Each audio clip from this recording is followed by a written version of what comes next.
suatu ke apa namanya kantor cabang, maka investasi kita akan naik gitu kan. Kemudian aset kita akan turun.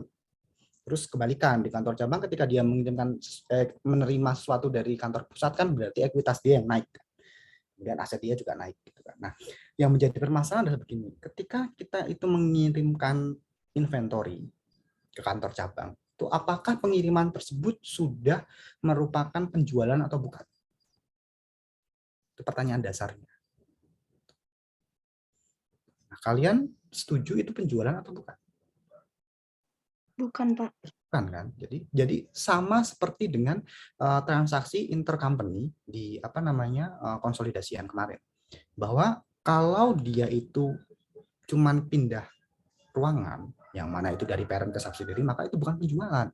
Makanya harus kita sesuaikan. Nah, sama persis. Jadi karena ini sebenarnya dalam hukum itu masih satu entitas, maka kita tidak boleh mengakui adanya penjualan pembelian di sana. Makanya kalau kita pakai metode perpetual kan pasti muncul inventory kan, inventory di sana sini gitu kan. Tapi kalau kita ngomongin periodical kan inventory tidak ada, hanya muncul di akhir.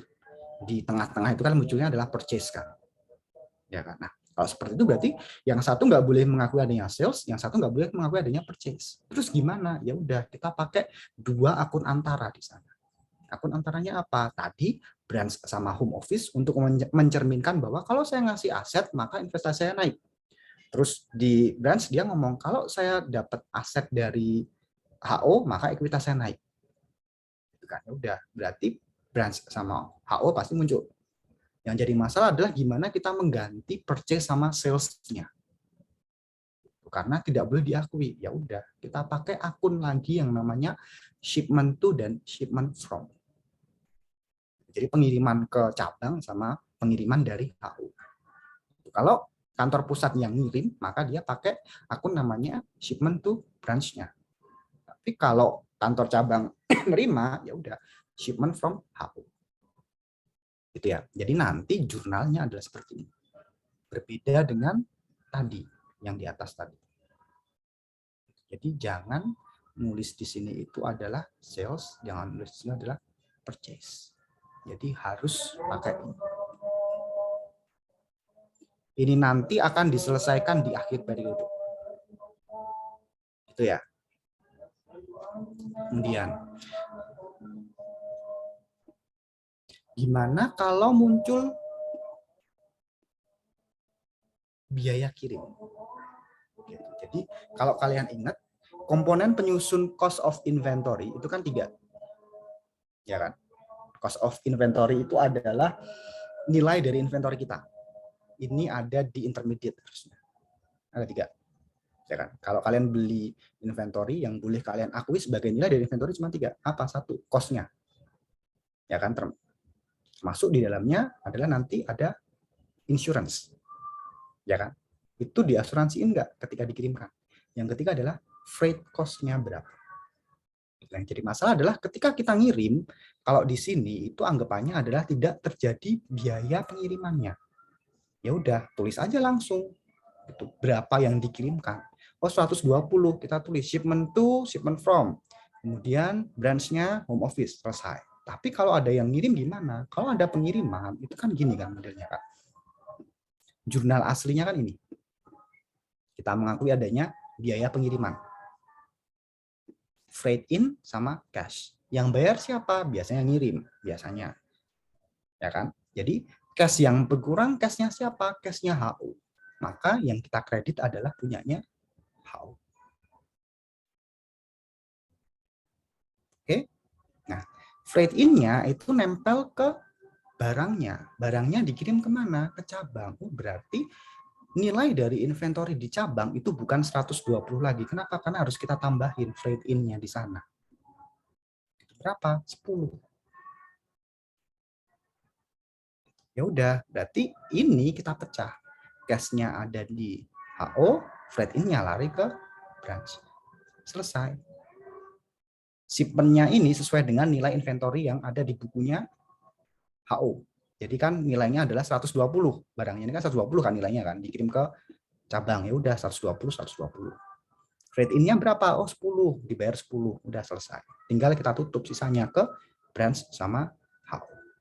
investasi kita naik, dia di sana ekuitasnya naik. Nah, terus efeknya apa? Efeknya adalah karena kita menggunakan periodical, maka kita harus menghitung COGS-nya di akhir periode, ya kan? Kan bedanya di sana kan.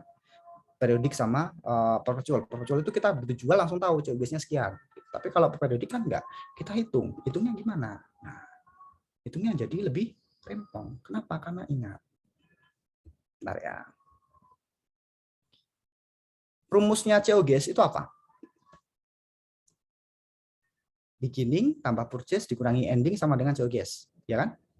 Rumus aslinya kan itu, ya enggak? Nah, sekarang jadi masalah adalah kan ada ngirim-ngirim tadi, iya betul. Kemudian kita ingat lagi, oh komponen dari nilai inventory itu dari 3 hal, cost, insurance, sama freight. Chief adalah nilai dari inventory.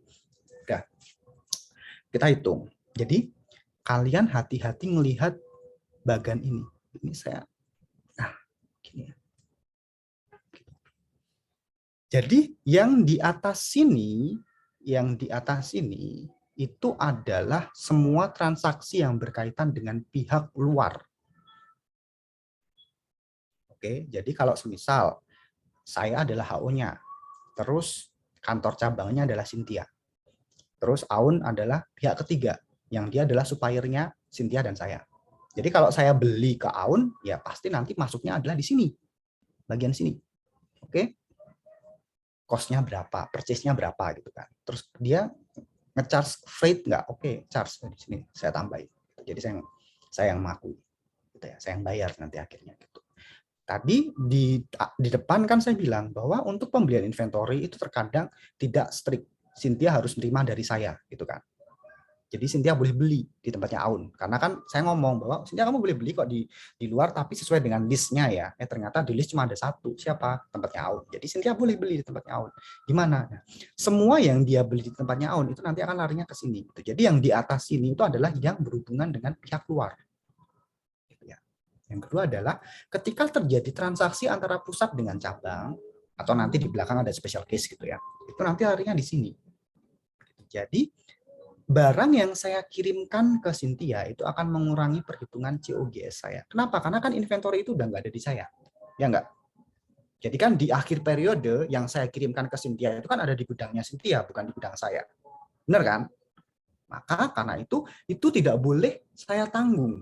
Jadi harus saya kasihkan ke yang pegang. Oh ya udah, berarti dari tadi yang saya beli di Aun, yang saya kirimkan ke Cynthia itu berapa? Itu saya kurangkan. Bisa diikutin ya?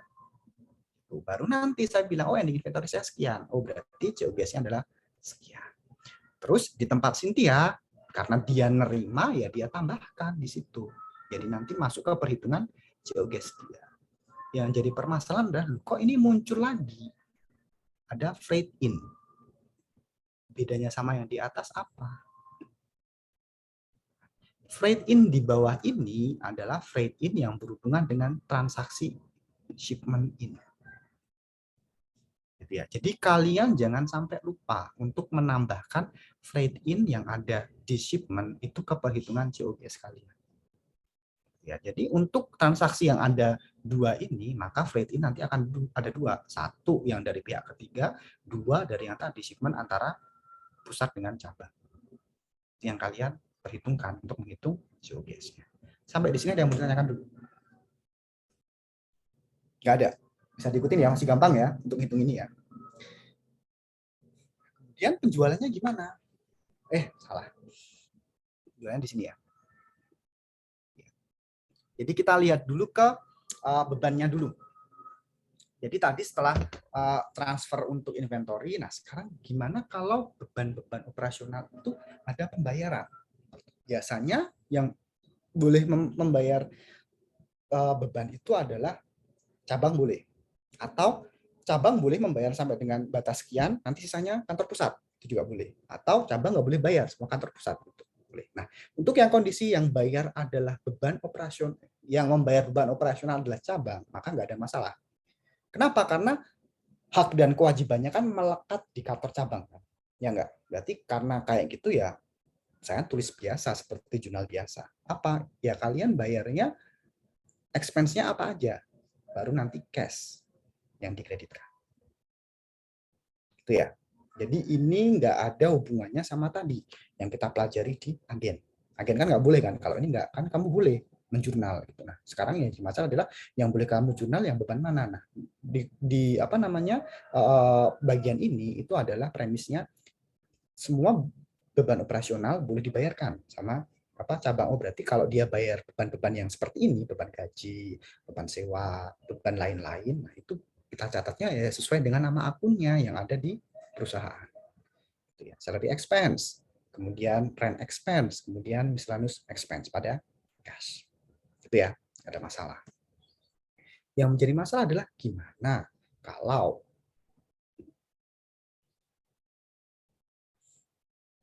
kalau apa namanya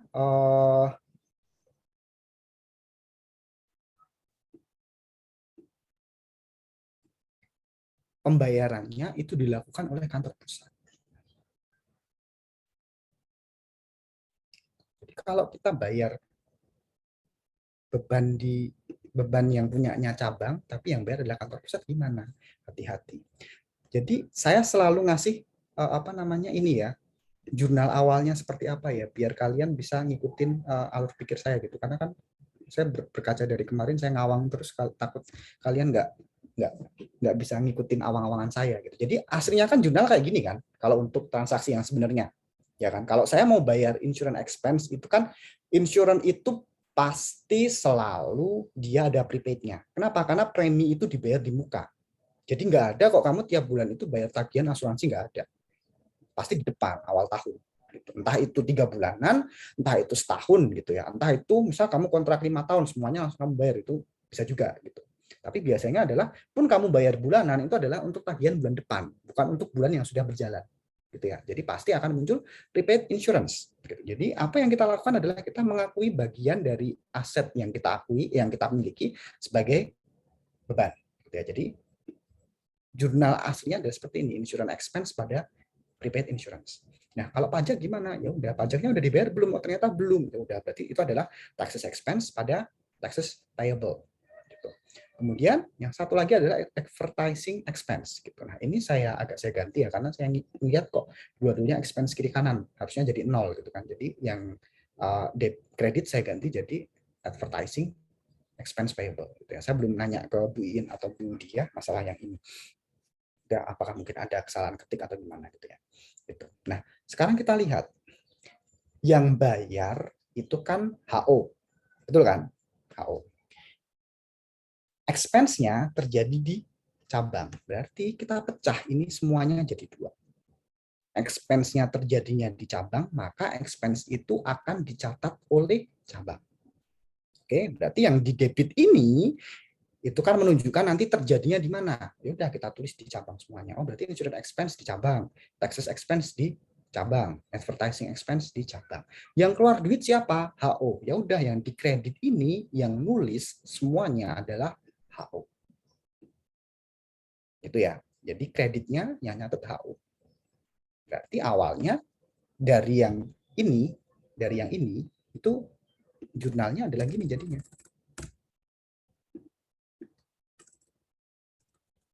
Ya. Jadi biar kiri kanan sama, ya udah ini kita tambahkan. Apa? Untuk di apa namanya kantor pusat, karena dia itu seolah-olah ya meningkatkan investasi dia, makanya ya udah branch di sini. Terus cabang ya dia home office. Gitu. Atau cara bodohnya adalah, bukan cara bodoh, sorry. Dulu guru matematika saya di SMA bilang cara pinternya itu adalah ya kalau pusat itu hanya boleh ngakuin akun branch, ya udah ini mau di debit kredit, kalau situ kosong masukin aja branchnya. Gitu. Kalau cabang karena dia cuma boleh ngakuin home office, ya udah mau di debit kredit, kalau debitnya udah ketahuan itu expense semua, kreditnya pasti home office. Gitu ya. Itu adalah untuk transaksi yang dibayarkan oleh kantor pusat. Sampai di sini ada yang mau ditanyakan dulu? Nggak ada? Ada Pak. Silakan, Dit. Itu Pak, kan ini kan posisi udah dibayar ya Pak. Hmm. Kok masih payable ya Pak? Uh, bukan dibayar sih, kan di sini dia ngomongnya membebankan ya. Kalau dibayar nanti kamu kasih cash di sini jadinya. Oh, Itu ya. Oh Ini ya loh, Pak, ya, mungkin Kak lah. Mas kan, iya. Kak Mas kan dia ngomong membebankan kan. Gitu. Jadi sesuai dengan soalnya dia membebankan, ya berarti dia masih payable. Gitu. Tapi itunya gini, Tio, apa namanya? Uh, logikanya gini, pajak itu tidak serta merta kalian kalian dapat pengantar pajak kan ya? Iya Pak, Ya kan? Nah, kan. pajak itu kan nanti ada yang namanya saat terutangnya. Terus ada yang dia adalah jatuh tempo pembayarannya gitu kan. Nah, sama seperti itu. Jadi ketika kita ngomong oh ini masih dia terutang, maka munculnya adalah payable. Kenapa? Karena kita belum bayar. Tapi begitu kita bayar ya baru nanti kita balik gitu kan. Seperti itu. Konsepnya seperti itu. Tapi kalau di sini dicontoh karena dia ngomongnya membebankan maka semuanya payable. Tapi kalau dia bayar ya sesuai dengan transaksinya, keluar duit ya kita kasih cash. Seperti itu. Ada lagi yang mau ditanyakan? Izin bertanya terkait ini. Berarti nanti akunnya itu disesuaikan sama jenisnya ya Pak. Semisal kalau di sini kan yang cabangnya itu rent expense kan berarti yang pusatnya prepaid. Kalau semisal rent expense itu nanti juga masuknya ke prepaid gitu ya Pak? Ya, tergantung. Jadi dia dulu membentuk prepaid expense-nya enggak. Kalau dia enggak ada ya berarti kamu langsung bayar cash. Gitu. Jadi kalau kita ngelihat expense itu hati-hati di sana. Jadi bagaimana perusahaan itu mentreatment awalnya dulu. Gitu. Kalau awalnya dia bikin prepaid-nya, maka yang kita tandingkan adalah prepaid-nya. Kalau nggak ada ya yang kita tandingkan adalah ya duit kan yang keluar kan. Berarti cash-nya yang kita kurangkan. Gitu. Bisa dipahami nggak, Fendi? Oh, berarti nanti sebelum ada jurnal seperti ini tuh harusnya yang di pusat ada transaksi prepaid-nya terlebih dahulu begitu ya Pak? Harusnya gitu. Atau mungkin kalian dikasih neraca saldo. Kan ketahuan dari neraca saldo. Ada akun ini gitu kan. Ada saldonya. Oh ya berarti kan kita masih punya. Gitu. Seperti itu. Ya baik Pak, terima kasih Pak. Oke. Jadi nanti kalian ngerjain hati-hati sesuai dengan konteksnya gitu. Kalau kalian pertama kali disuruh bikin prepaid-nya, ya berarti nanti di jurnal aja prepaid-nya seperti apa gitu kan. Gitu. Itu ya. Izin Pak. Ya. Berarti ada kemungkinan ini ada akun yang negatif ya Pak. Prepaid kan di debit kan ya Pak? Ya. Aslinya. Tapi ini dikredit dulu nih.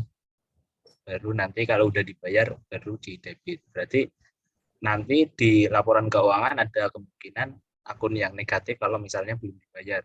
Nggak boleh dong. Iya, kemungkinan Mbak ada. Ya kan? Nggak bisa. Jadi kalau kita ngomongin praktek ya, jadi saya nggak ngomongin akademik ya. Jadi di praktek itu pasti di sistem akuntansi dia akan ngasih kontrol di sana. Gitu. Jadi ketika kamu melewati saldo itu pasti nggak bisa kamu enter. Jadi semisal nih saya punya prepaid insurance itu saldonya adalah 1.000 gitu ya. Sekarang posisi sebelum yang 100 ini, itu adalah tinggal 50. Saya masukin 100 nggak mungkin masuk. Kenapa? Karena dia negatif. Jadi saya harus ngecek dulu apakah kemarin saya bayar premi itu udah di jurnal apa belum. Oh ternyata belum, ya udah saya masukin dulu itu.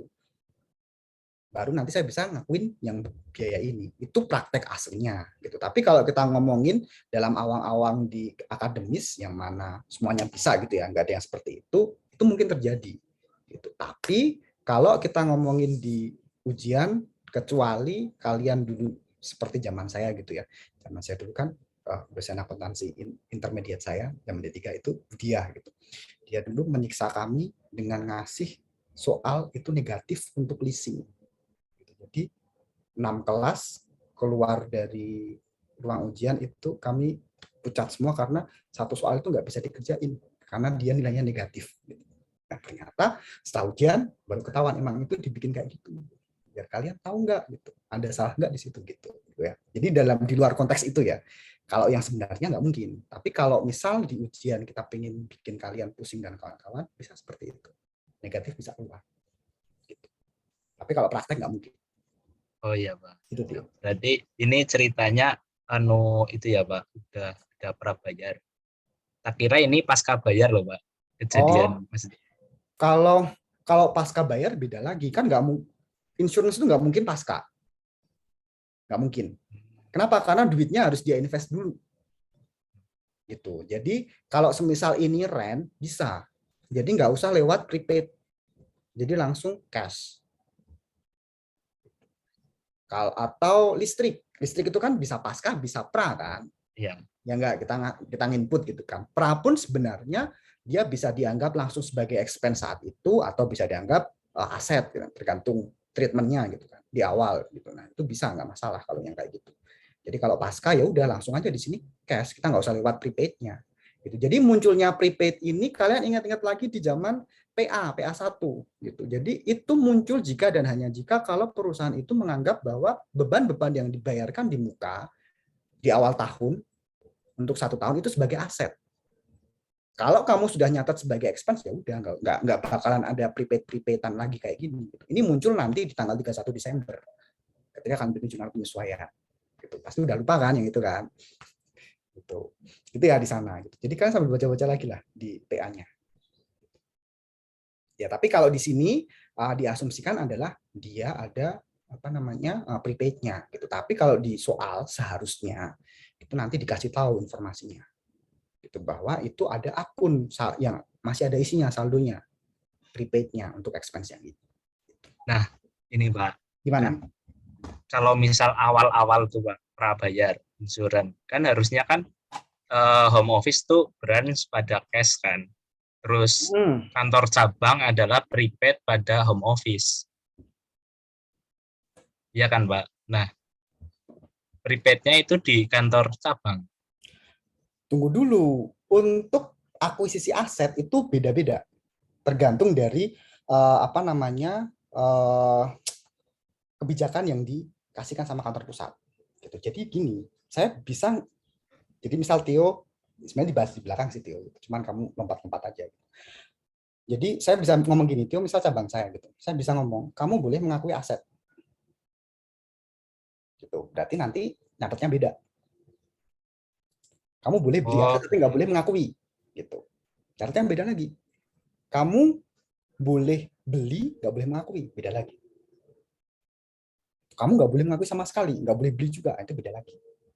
Jadi bergantung dari itunya, itu nanti nyatetnya beda semua. Gitu. Jadi kalau misal kamu boleh beli, kamu boleh mengakui, nanti boleh nyatet yang kayak gitu. Jadi nanti munculnya di sana semua.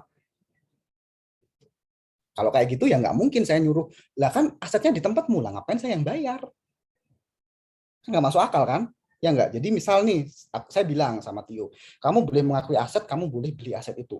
Oh berarti saya boleh nih bikin prepaid insurance gitu kan? Bayarlah 1.000. Gitu. Asetnya di mana? Di Tio apa di saya? Kalau kamu boleh beli, kamu boleh mengakui, berarti di tempatmu apa di tempat saya? Asetnya di tempatmu kan? Tempat saya, ya. Nah makanya kan aneh kalau saya ngomong ya udah yang bayarin saya. Lah yang kemarin kamu beli buat apa? Ya kan? Nah itu. Jadi kalau posisinya seperti itu ya ini nggak mungkin terjadi, Tio. Jurnal ini nggak mungkin terjadi. Gitu. Jadi nanti larinya jurnalnya di sisi kanan semua. Kamu yang bikin. Saya nggak ngurusin. Gitu. Tapi kalau saya yang bayar itu logikanya adalah ya harusnya yang mengakui asetnya juga saya. Kenapa? Karena kan yang ngeluarin duit saya. Gitu kan. Gitu. Itu ya. Nanti kelihatan di belakang. Kita pakai contoh aset tetap. Ya Pak, siapa? Oke. Ada lagi yang mau ditanyakan? Izin Pak. Silakan. Itu kan yang di PT itu kan home office kan mengakui expense yang terjadi di branch gitu ya Pak. Berarti nanti home office ini juga harus mencatat expense-nya dia sendiri. Iya betul. Maksudnya dalam praktik soalnya nanti ketika kita mengerjain soal itu juga expense-nya home office juga harus kita akuin gitu Pak. Iya, jadi gini, jadi nanti mungkin di soal akan muncul kayak gini ya. Jadi contoh cabang membebankan biaya operasional ini kantor pusat gitu. Terus nanti ada lagi di bawah biaya operasional kantor pusat adalah ini gitu. Nah kalau kayak gitu berarti kan kalian jurnalnya 2. Satu jurnal untuk akuntansi kantor pusat cabang yang kayak gini, gitu ya. Kalau asumsinya dibayarkan sama kantor pusat, salah. Terus satu lagi kamu nyatet sesuai dengan biaya yang terjadi di kantor pusat. Gimana nyatetnya ya ini? Nggak usah bingung. Jadi kalau kamu ada insurance expense ya prepaid insurance untuk kantor pusat berapa, udah ini tulis aja, langsung kamu akuin gitu. Jadi nggak usah lewat branch home office lagi. Gitu. Oke. Terus berarti nanti semisal setelah itu taxnya dibayarkan oleh pusat gitu, baru ntar total tax payable-nya didebitkan gitu. Ya, Nanti betul. yang mengeluarkan cash-nya home office gitu ya, Ya, Pak? betul. Jadi ini tinggal balik aja yang tax payable ini. Tax payable debit, kreditnya cash, selesai. Oke, makasih Pak. Ya, sama-sama. Ada lagi yang mau ditanyakan? Izin Pak, Ya, silakan. kalau bagaimana kalau kantor pusatnya itu setelah membayarkan Pak, berarti kalau kantor pusat telah membayarkan dia mendebit expense-nya, kemudian ketika pembebanannya dibagi ke kantor cabang, berarti beban yang didebit di kantor pusat dikredit kembali ya Pak? Gimana? Kantor pusatnya telah membayarkan bebannya gitu Pak, jadi expense pada cash, itu kemudian beban yang telah terjadi itu dibagi rata kepada kantor pusat itu Pak. Berarti nanti beban yang di kantor pusat itu dikurangi ya Pak, menjadi dibagiin kredit itu Pak. Bentar. Ini maksudnya jadi kantor cabang membebankan beban ke kantor pusat. Ya Pak. Nah, terus kantor Pak, pusat bayar gitu. ya kantor pusatnya membayar terlebih dahulu Pak beban yang terjadi Pak. Kemudian bebanan yang telah terjadi itu dibagi rata gitu Pak. Oh, jadi itu kan gini. Kamu kalau bayar beban terlebih dahulu sebelum dia terjadi, kan kita ngomongin adalah prepaid-nya kan. Ya kan, prepaid itu kalau kalian ke PA, ke Principal Accounting, pengantar akuntansi, itu kan dia ada dua treatmentnya. Benar nggak? Satu, langsung diakui sebagai beban. Dua, kita anggap itu sebagai aset. Nah, dua pengakuan ini nanti akan berpengaruh kemana? Ke transaksi subsequentnya. Di mana kalau kalian mengakui sebagai aset, maka ketika bebannya itu terjadi, kalian harus mengakui ada beban di sana. Asetnya kamu kurangin. Ya kan? Jadi nanti munculnya adalah jurnal ini. Insurance expense pada prepaid insurance. Itu adalah, saya belum ngomongin pusat cabang ya. Secara umum seperti itu kan. Gitu. Nah, gimana kalau kita langsung mengakui itu sebagai expense?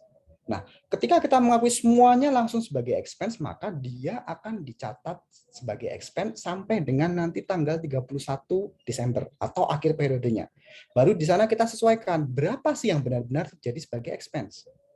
Di situ baru nanti kita balik, kita bikin prepaid insurance-nya berapa, yang sudah jadi expense berapa. Gitu. Seperti itu. Jadi nanti dibalik, kebalikan dari sini. Gitu. Jadi insurance expense-nya kita kurangin, prepaid insurance-nya kita tambah. Gitu. Bisa lewat IS. Gitu. Nah sekarang yang menjawab pertanyaannya Nanda ya. Iya Pak. Ya, pertanyaan Nanda adalah gini, ya gimana kalau itu sudah terjadi? Ya udah nggak masalah. Berarti kan kita tinggal nyatet gitu. Kalau kalian mau gampang, anggap aja sebagai aset. Catat prepaid insurance. Gitu ya. Ini saya pakai contoh insurance ya. Berarti kalian di awalnya nanti Nanda itu bikinnya adalah yang kayak gini.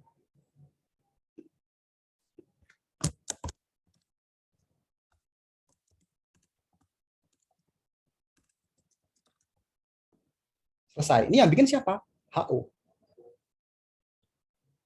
Jadi dengan biar streamline sama ini gitu ya. Jadi prepaid insurance itu hanya boleh diakuin sama HO. Ya udah selesai. Transaksi pertama. Yang kedua adalah, nah gimana kalau dia itu ada pembebanan? Lari ke sini. Nah, jurnal asalnya kan ini kan harusnya kan, Nanda. Insurance expense pada prepaid insurance gitu. Insurance expense siapa yang punya? Kantor cabang. Nah, pertanyaannya adalah, terus kita harus bagi-bagi sesuai dengan cabang? Iya, betul. Jadi kalau kamu punya 10 cabang, ya kamu tulis di sini. Insurance expense. Grants.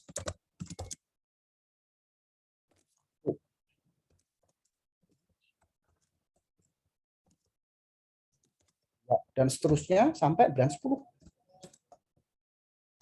Sesuai dengan tagihan ya, nggak bagi rata loh, Nanda. Jadi mereka kan nagih kan satu-satu kan. Ini saya dapat tagihan dari PT ini gitu.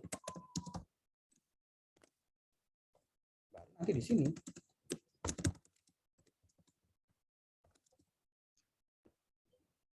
Udah selesai.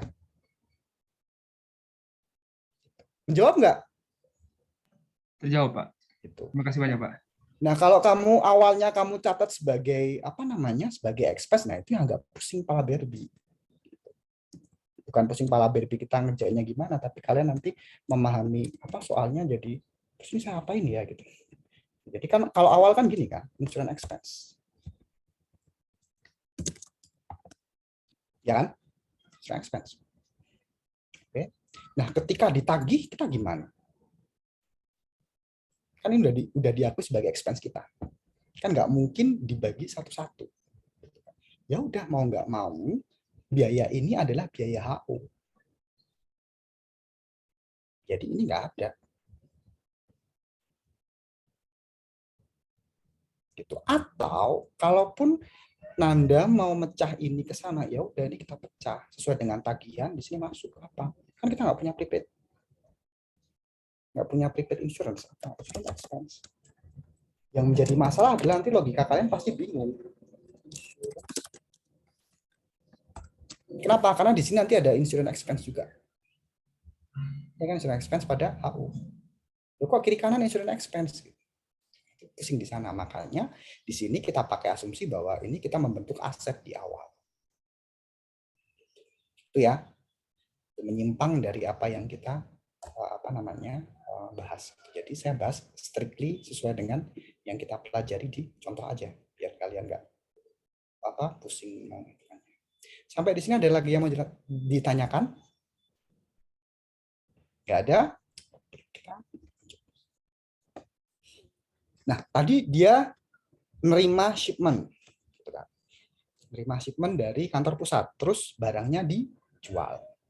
Nah, karena kita di sini itu pakai periodik, maka tidak muncul geogas. Bedanya periodik sama perpetuity itu. Kenapa? Karena periodik tidak memelihara akun inventory. Jadi di periodik itu inventory hanya muncul di awal tahun dan akhir tahun, selesai. Di tengah-tengah munculnya purchase. Jadi kita jurnalnya gimana? Ya udah, jurnalnya accounts receivable pada sales itu adalah jurnal penjualannya. Jurnal pembelian jurnal pelunasannya gimana? Ya udah, kita dapat cash accounts receivable. Karena yang jual itu cabang, ya di sini nggak ada ikutan apa-apa, selesai. Gitu ya. Jadi ini selesai, udah kayak gini aja. Bedanya adalah hati-hati. Kalau ternyata pelunasannya hanya boleh dilakukan oleh HO. Gitu. Jadi kan ini jurnal nih, account receivable-nya kan yang ngakuin cabang, ya kan? Tapi cabang nggak boleh nerima cash-nya. Kenapa? Karena transfernya ke kantor pusat. Berarti kan kita harus mecah yang nomor yang tanggal 12 ini, ya nggak? Harusnya kan kalau boleh kan ya udah selesai kan, selesai di kantor cabang semuanya. Kenapa? Karena ya dari sales itu pelunasannya yang terima kantor cabang juga. Tapi kalau semisal kantor pusat bilang, cabang kamu nggak boleh terima duit dari kantor lain. Maka sebentar. Ini nyusun contohnya ada nggak ada ya? Jadi kalau semisal cabangnya nggak boleh menerima, maka saya tulis sebentar ya di sini ya. Ini adalah cash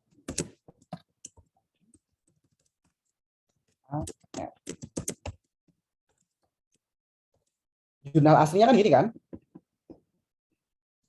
Ya kan? Jurnal aslinya gini. Nyatetnya adalah gini. Terus gimana dong? Oke, ya udah. Yang punya cash siapa?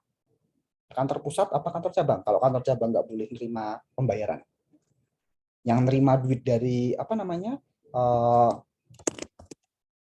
pelanggan. Kalau kantor pusat, kalau kantor pusat bilang, cabang, kamu nggak boleh terima duit dari pelanggan. Semua harus ditransfer langsung ke rekening saya. Berarti yang punya cash dari pelanggan itu kantor pusat apa kantor cabang? Kantor pusat. Pusat. Ya, berarti cash itu nanti pasti akan ada di sini. Apa nilainya? 2000. Itu ya, 2000 gitu ya. Terus berarti di sini nggak ada. Accounts receivable yang nyatet pertama kan sih kantor cabang, ya berarti pasti di sana. Berarti kan kiri kanan untuk yang ini kan sudah kepisah tuh, kepisah jauh kan. Sekarang kita balikin ke aturan pertama. Kalau kita nerima aset dari cabang, ya berarti udah, karena kita cuma boleh pakai akun ini sebagai tandingannya, ya mau nggak mau selesai. Apa? Jadi kalau si kantor pusat bilang kamu nggak boleh nerima duit dari cabang, ya penyelesaiannya seperti ini jadinya. Gitu ya, bisa diikutin? Bisa. Ini ya silakan. Itu maksudnya pemahamannya gini nggak Pak? Kalau misalnya itu pelanggannya itu bayarnya langsung ke pusat, nggak ke cabang gitu Pak. Jadi Boleh. pas Ya. tanggal 23 itu kan cuma mencatat belum bayar, terus tanggal 12-nya itu apa pelanggan baru ngelunasin gitu. Nah, catatnya kayak gitu Pak, atau cabangnya nggak usah nyatet, atau misalnya pelanggannya itu langsung lunasin ke pusat gitu, nggak usah nyatet cabangnya gitu Pak. Jadi sama gitu. Kalau misal kalau jadi ini itu saya kan jelasinnya pakai kalau cabang nggak boleh nerima dari pelanggan gitu ya. Nah, kalau semisal pelanggannya itu ternyata ngirimnya ke pusat, itu sama. Nah, sekarang yang jadi pertanyaan adalah kalau semisal cabang nggak nyatet aklis, lawannya di sini apa? Saya nulisnya jurnalnya. Apakah tetap cash pada accounts receivable kayak gini? Iya Boleh. Pak. Boleh nyatet kayak gitu. Nggak, saya nanya aja gitu. Boleh nyatet kayak gitu. Kalau misalnya langsung ke pusat gitu ya Pak. Iya, boleh nggak? Kalau misalnya langsung ke pusat, menurut saya boleh sih. Boleh. Nah, sekarang pertanyaan saya adalah gini. AR ini itu berasal dari mana? Yang ada di saldo AR ya, yang ada di saldo AR ini. Akun ini kan nama akun kan? Akun receivable kan. Nah, ini asalnya dari mana? Dari cabang. Oh, bukan di situnya maksudnya. Dia itu asalnya dari transaksi apa gitu? Sales kan? Iya. Ya enggak, sales. Nah, sales itu spesifik enggak penjualannya antara saya dengan Fendi, saya dengan Nanda, saya dengan Aklis? Langsung dari satu ya. Spesifik enggak transaksinya? Jadi kalau misal saya jual ke Fendi 1 juta, saya jual ke Nanda 2 juta, saya jual ke Aklis tadi berapa 3 juta? 2 juta. Berarti kan total penjualan saya adalah 5 juta. Benar nggak? Akun saya berarti kan 5 juta. Saya tulis deh biar kalian nggak pusing ngawang-ngawang. Saya kan dari suka ngawang-ngawang. Jadi ini sales ke Fendi.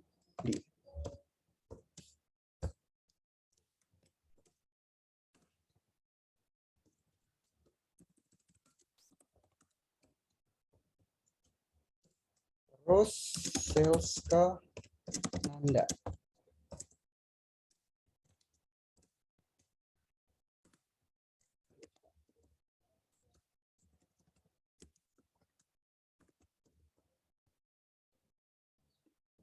Ini terima kasih ya nanya ini ya. Kalau enggak saya jelasin.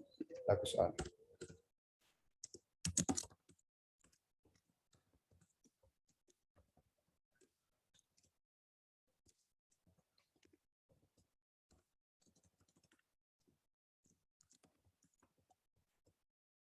Oke. Ini ya berarti ya jurnalnya ya. Jurnal yang saya bikin ya. Saya sebagai HO. Oke. Berarti kalau kayak gini saya punya saldo AR berapa? 5.000 kan? Ya enggak? Iya Pak. Nah, sekarang Tio itu adalah pelanggannya Horas. Gitu. Jadi Tio pelanggannya Horas. Horas jualan nih. Salesnya Horas.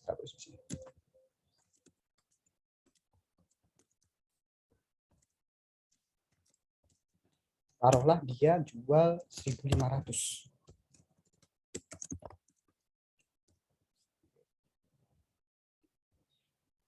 Nah, sales 1.500 ini kan nempel di tempatnya Horas. Jadi kan yang ngakuin AR 1.500 ini kan Horas kan? Ya enggak? AR 1.500 di Horas. Terus apa namanya? AR ini adalah piutangnya Horas ke Tio. Oke. Nah, kalau Tio itu transfer ke saya 1.500. Jadi Tio ngasih duit saya 1.500 nih. Di buku saya ada enggak jualan saya piutang ke Tio? Nggak ada kan? Nah, saya harus ngurangi piutangnya saya ke siapa kalau Tio bayar ke saya?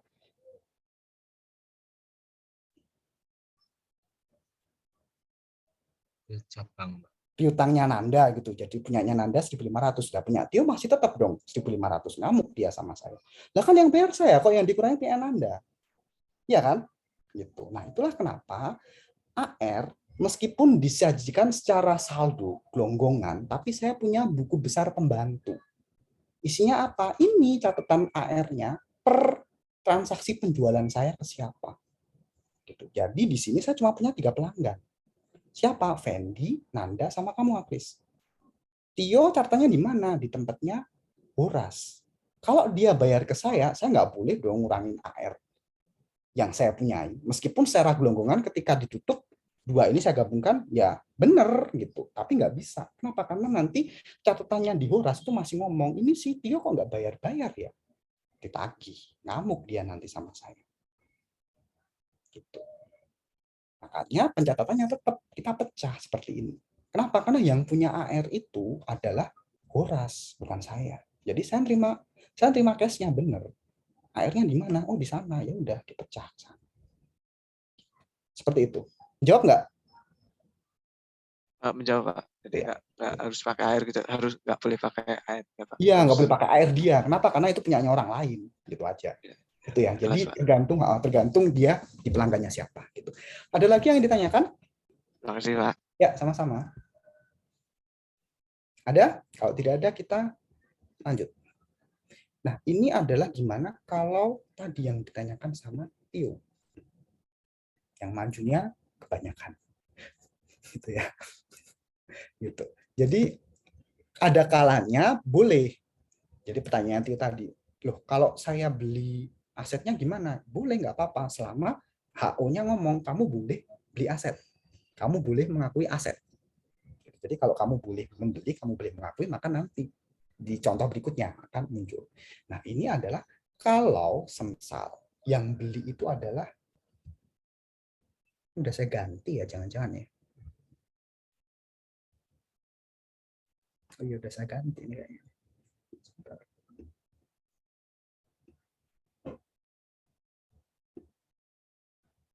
Sebentar ya. Nah, tadi saya ganti-ganti, lupa nggak saya balikin ke save kayaknya. Ini dia yang beli. Oh iya, saya ganti. Ini nggak boleh ya. Ya, betul.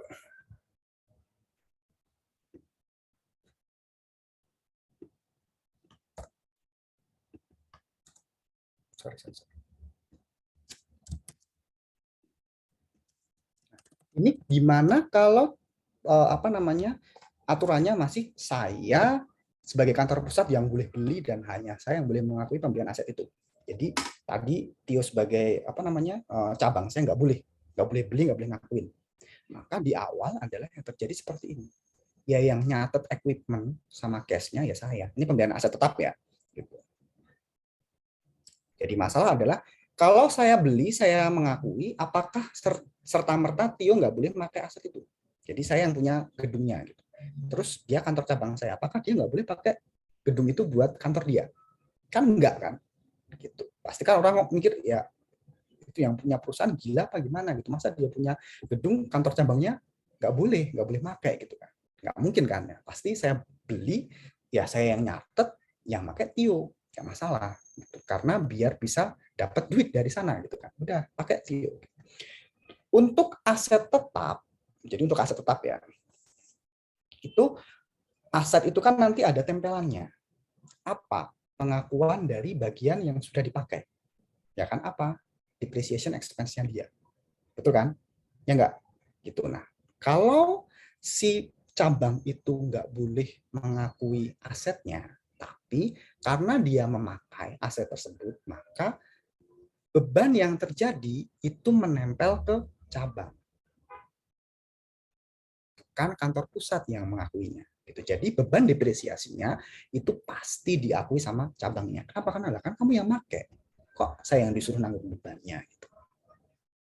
Itu ya. Jadi untuk aset tetap yang pembeliannya oleh kantor pusat dan penjurnalan atau pembukuannya oleh kantor pusat itu asetnya memang di kantor pusat. Tapi terjadinya beban itu di kantor cabang. Kenapa? Karena dia yang pakai. Berarti untuk jurnal voucher untuk depresiasi, beban depresiasi gimana? Awalnya kan gini kan, ini jurnal aslinya kan gini. Depreciation expense debit pada cumulative depreciation. Gitu kan. Tergantung dari nanti asetnya apa, bisa building, bisa machinery gitu kan. Dan kawan-kawan, udah banyak kan. Gitu. Nah, depreciation expense kita larikan ke kantor cabang. Jadi ini lari ke sini.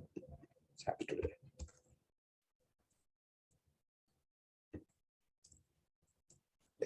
Sampai di sini bisa ngikutin. Kenapa kok ke cabang ya? Karena kan yang pakai cabang. Nggak adil kalau yang pakai cabang saya ngakuin bebannya. Ya udah, kita larikan ke cabang. Oke, terus apa namanya? Akumulasi depresiasinya gimana? Pertanyaannya adalah accumulated depreciation itu sebenarnya akun apa sih? Aset. Kontra akun aset. Ya, dia kan kontra akun aset tetap. Berarti dia nggak boleh dilempar kemana-mana. Kenapa? Karena dia harus nempel sama aset tetapnya dia. Gitu. Tadi aset tetapnya adalah equipment. Equipment yang ngakuin siapa? Kantor pusat. Ya berarti accumulated depreciation itu pasti nempel di mana equipment itu berada. Taruh di kantor pusat. Kredit. Kenapa? Karena dia harus ditandingkan kan nanti di akhir kan, di periode pelaporannya kan. Apa namanya, asetnya mana, kontra akunnya, accumulated depreciation mana, gitu kan, pasti harus nempel kan, gitu. Ya udah, taruh di situ. Nah, kalau kayak gini ya udah selesai. Di sini apa ya? Kita tutup pakai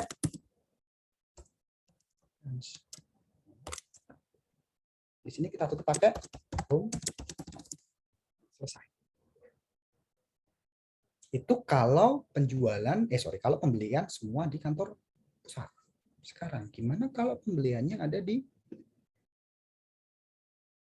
cabang?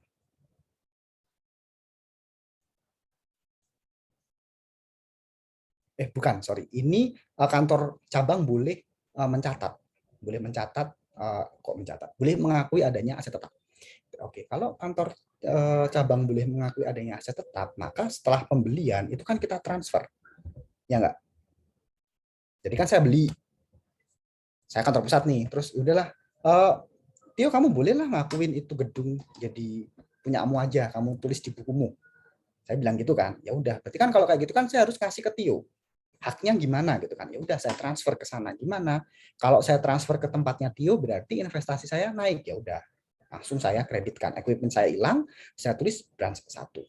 Tio dapat kiriman, nulis equipment home office. Nah, kalau kayak gini aman semuanya. Kenapa? Karena expense terjadinya di cabang. Equipment sekarang pindah ke cabang. Ya udah selesai. Kita tinggal nulis akum depreciation sama depreciation expense jadi jurnal yang benar. Udah nggak mikir lagi. Gitu ya. Itu perbedaan kalau semisal saya yang beli, tapi saya memperbolehkan kantor cabang saya untuk kamu boleh deh mengakuinya. Jadi saya transfer. Ada transfer equipment di sana. Sampai di sini ada yang mau ditanyakan dulu? Bisa dipahami ya, jurnal yang ini ya, kenapa seperti ini. Nah, selanjutnya adalah gimana kalau tadi yang tanya sama Tio gitu. Nah, kalau yang beli apa namanya cabang terus dia nggak boleh ngakuin gimana? Ya udah, tinggal dibalik. Saya pakai di sini deh yang kalau land kan gampang ya. Kenapa? Karena nggak ada depresiasi kan. Jadi kan udah transfer selesai gitu kan. Itu kan non depreciable. Tapi kalau kita ngomongin depreciable aset kan berarti harus ada mikirin depresiasinya gitu kan. Nah, kita pakai contoh yang ini aja. Jadi jurnal awal kalau saya beli aset itu kan kita mengakuisisi aset, taruhlah equipment gitu ya. Terus kita ngasih sesuatu apa? Ya taruhlah cash gitu ya. Ya kan? Kan jurnal awalnya gini. Ya enggak? Nah, yang jadi pertanyaan adalah, nah kalau yang beli kantor cabang gimana? Dan dia nggak boleh mengakui adanya equipment. Oke, jadi ada dua kasus nih. Kantor cabang beli aset tetap, tapi dia nggak boleh mengakui adanya aset tetap di tempat dia. Berarti kan yang mengakui adalah kantor pusat, bener nggak? Ya kan? Nah, kalau seperti itu, berarti yang ngeluarin duit siapa? Kantor cabang. Yang ngeluarin duit kantor pusat apa cabang? Buat beli aset ini. Jadi kasusnya adalah kantor cabang beli aset tapi nggak boleh mengakui aset. Yang ngeluarin duit siapa? Cabang kan? Maka cash-nya itu kita larikan ke cabangnya. Oke. Equipment-nya kemana? Karena cabang nggak boleh mengakui, maka kita larikan ke kantor pusat. Gitu. Ingat di syarat pertama, kalau kita nerima sesuatu dari kantor cabang, maka kita mengurangi investasi kita. Ya udah, branch kita kurangkan. Di sana berarti ekuitasnya berkurang. home. Berapa nilainya? Sama semua 3.000.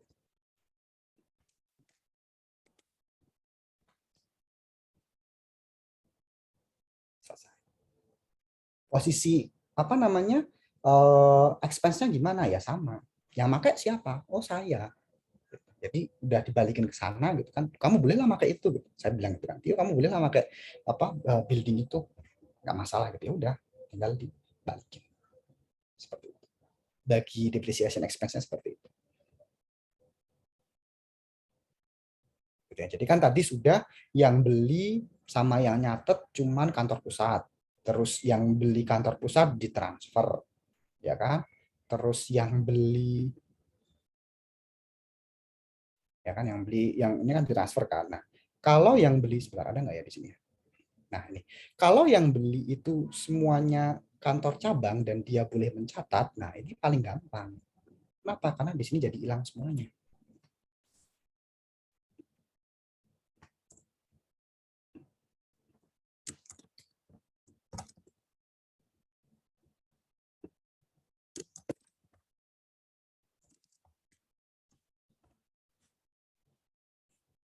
Selesai. Jadi nyatetnya sesuai dengan jurnal yang terjadi.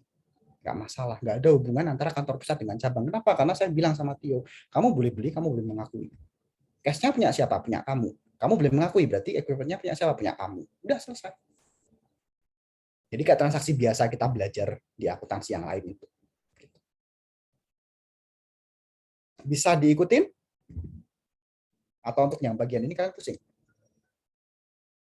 Pusing ya? Berarti Pak, untuk aset tetap itu model pencatatannya itu ada 4 macam gitu ya Pak? Iya. Dibeli pusat diakuin pusat, dibeli pusat diakuin cabang, dibeli cabang diakuin pusat, sama dibeli cabang diakuin cabang sendiri. Betul. Oke, kasih Pak. Ya, sama-sama. Ini juga berlaku untuk tadi pembentukan prepaid ya. Jadi kalau pembentukan prepaid nanti semisal ada aturan dari pusat kayak gini gitu, nanti logika kalian jalannya juga seperti ini gitu. Jadi kamu keluar duit di mana? Ini aset yang ngakuin siapa gitu. Kalau semisal yang ngakuin dan apa namanya yang ngeluarin duit di tempat yang sama, ya berarti tulis di situ sesuai dengan jurnal biasanya. Tapi kalau berbeda dilihat yang boleh mengakui pusat apa cabang gitu kan. Nanti kan itu mempengaruhi posisi apa namanya home office sama branch-nya tadi kan. Gitu.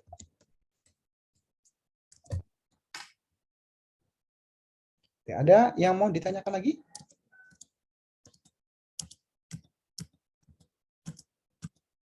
Gak ada? Oke, kalau tidak ada kita lanjut dulu satu slide sebelum nanti kita selesai. Nah ini udah ya, ini dia pakai contohnya adalah land, jadi gampang mikirnya karena nggak ada depresiasinya. Nah kemudian gimana kalau cabang tadi beli dari pihak luar?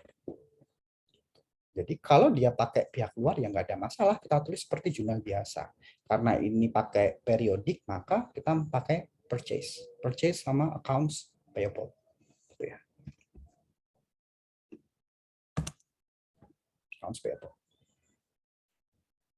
Kantor pusat nggak ada hubungan apa-apa. Kenapa? Karena dia nggak ngeluarin duit, dia nggak ngakuin inventory itu. Ya, ini nanti larinya itu kalau dihitungan yang bagian ini itu di atas. Ya. Jadi nanti masuknya adalah di sini. Tadi yang purchase ini.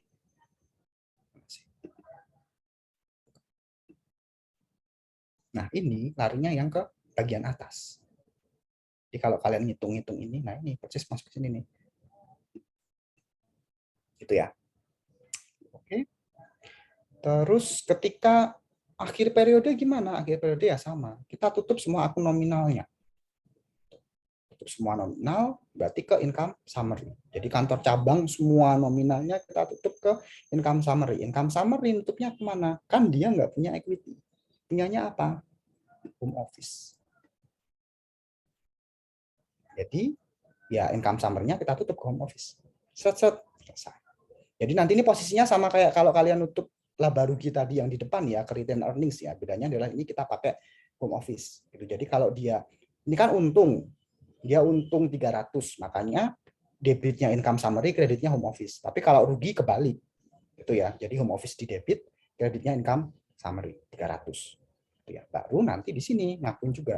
Jadi di sini ngakuin 300, nah dia ngakuin berapa? 300 juga. Yang satu branch 1, di debitnya branch 1, di kreditnya adalah branch 1.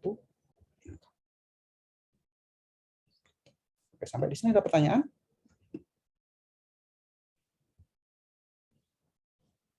Nggak ada? Nah, sekarang, ya silakan. Izin bertanya Pak, terkait tadi yang awal yang agen penjualan. Nah, itu menggunakan impres. Nah, itu kebijakan manajemen aja atau emang kayak praktek mayoritasnya itu seperti itu, jadi yang diajarkan itu pakai impres semua aja nih materi kita gitu. Soalnya kan ada yang Bapak katakan tadi ada revolving juga.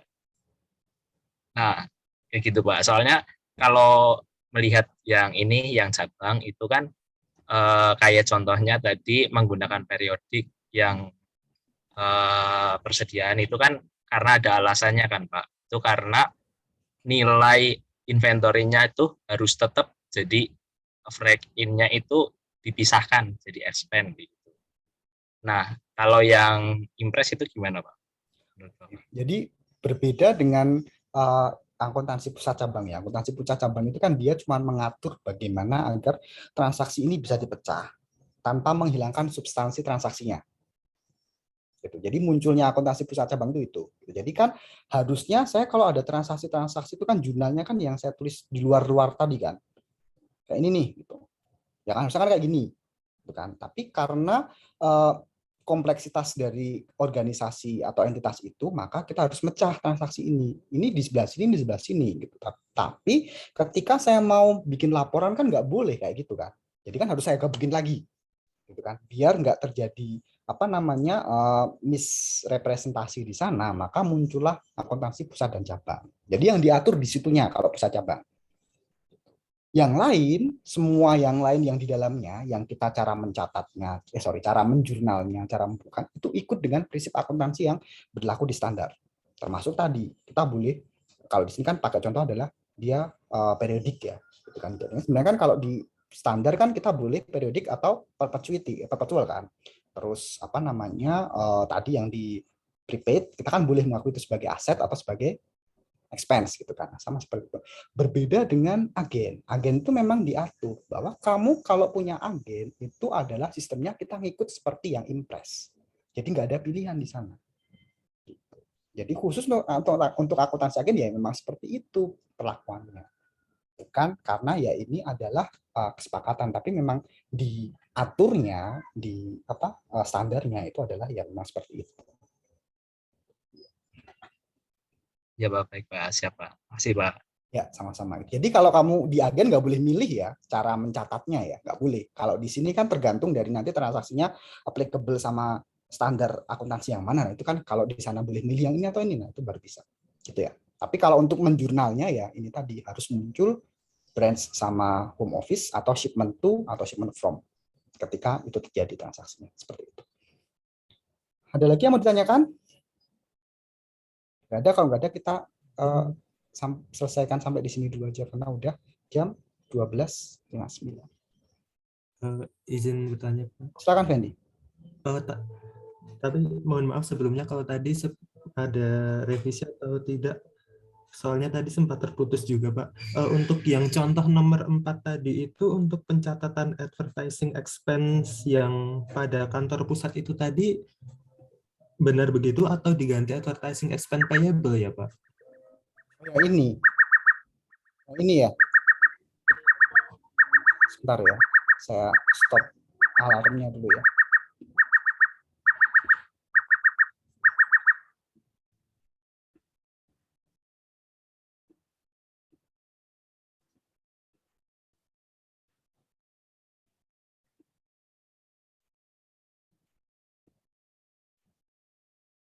Nah ini ya.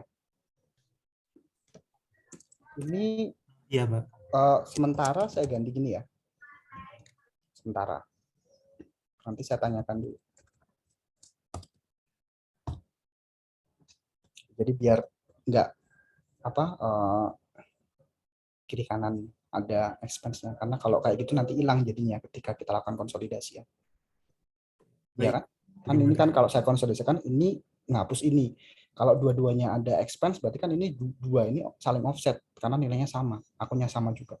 Kiri kanan 0 nanti jadinya. Baik Pak, terima kasih. Ada lagi yang ingin didiskusikan sebelum kita selesaikan? Tidak ada? Oke, kalau tidak ada, terima kasih atas waktunya. Apalagi kan ini tadi jam 11 ada RRQ ya. Jadi buat yang harusnya bisa nonton, jadi saya mohon maaf ya, saya juga nggak bisa nonton jadinya. Gitu ya.